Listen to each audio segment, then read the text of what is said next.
Once upon a time, not during your time, not even during my time, but once upon a time, a paradox was timed in only to be timed out. There it was.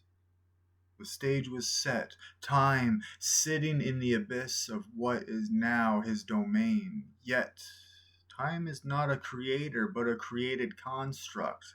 Time was brought forward, conceived to fill in the blank space between the sun and the moon in order of what was needed to subdue the very essence of the very entity that created time.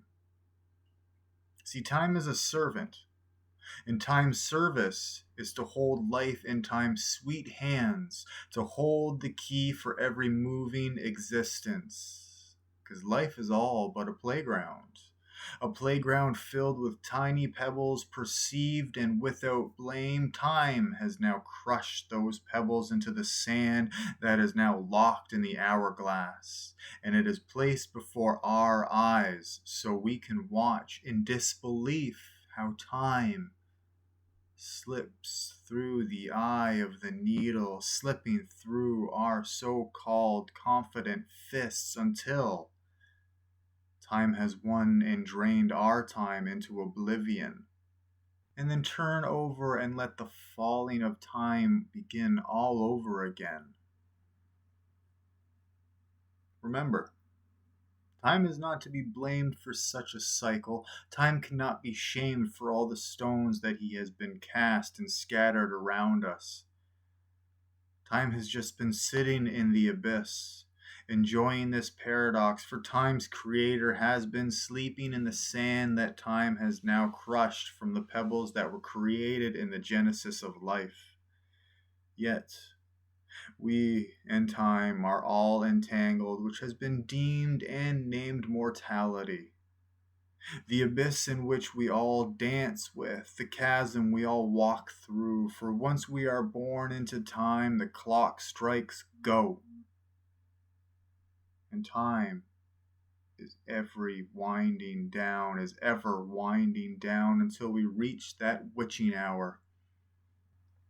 And have you ever sat in a forest, a field, a valley, a place of silence, and dripped into the abyss? It's the abyss that time has been swirling around in.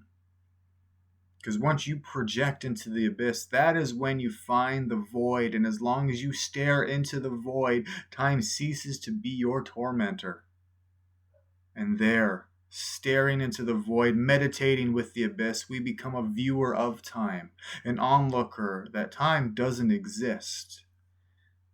And for those moments, which can be hours, months, or even seconds, there, in the abyss, it all just slips by without aging us. Hence why I look so young, handsome, and strong. And I've been dancing in and out of the abyss for 15 generations. I've seen all you. I've seen all of you once before in another vessel that has died, and your soul has been laid into the vessel you inhabit now. And we have been placed in between time and death. And that is what we have tried to deem life. The forever ending journey in which we all endure, the epic monolith erected as time moves. It shattered the cornerstones of what we have constructed, where we shall return into the sand that was once the stones thrown at time, cursing that said creator of this blessed realm, but yet, with every stone cast, time does not shake off his scale. Time cannot stop ravaging this place. Time does not feel the stifle of his own effect that we so blatantly feel.